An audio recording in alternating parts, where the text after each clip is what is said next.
নমস্কার, সোনালি কিচেনে সবাইকে স্বাগত। আশা করি সকলেই ভালো আছেন। আমার সকল নতুন বন্ধুদের সাদর আমন্ত্রণ, আর পুরনো বন্ধুদের সঙ্গে থাকার জন্য অসংখ্য ধন্যবাদ। আজকের রেসিপি হলো মাছের মুড়ো দিয়ে চাল কুমড়ো। চাল কুমড়ো খেতে খুব সুস্বাদু হয় আর খুব কম সময় তাড়াতাড়ি রান্না করা যায়, কম উপকরণ দিয়ে। গ্যাসের মধ্যে তেল দিয়েছি, তেল দিয়ে মাছের মুড়োটাকে ভালো করে ভেজে দিচ্ছি। মাছের মুড়োটাকে আগে থেকেই নুন আর তেল দিয়ে আর হলুদ দিয়ে মাখিয়ে রেখেছিলাম। ভাজা হয়ে গেছে, এক এক করে তুলে নিলাম।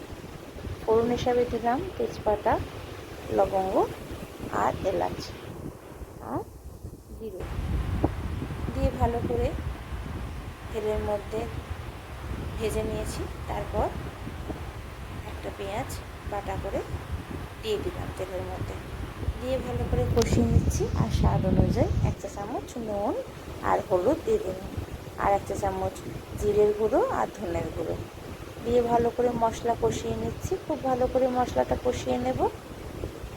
সামান্য একটু জল দিয়ে দেবো,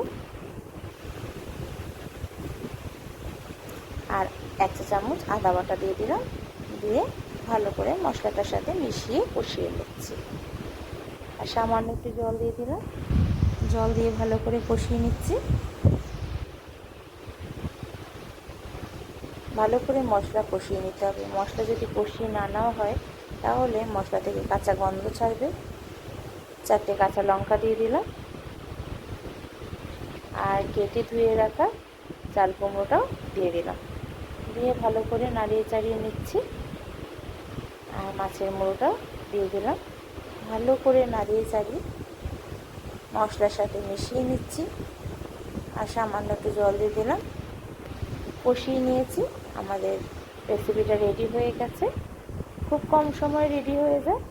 অসাধারণ রান্না, গরম ভাতে খুব ভালো লাগে খেতে। আপনারাও বাড়িতে ট্রাই করুন, খুব ভালো লাগবে। আমার সঙ্গে থাকার জন্য অসংখ্য ধন্যবাদ, আর ভিডিওটা দেখার জন্য অসংখ্য ধন্যবাদ। সাবস্ক্রাইব করে দেবেন আর পাশে থাকবেন।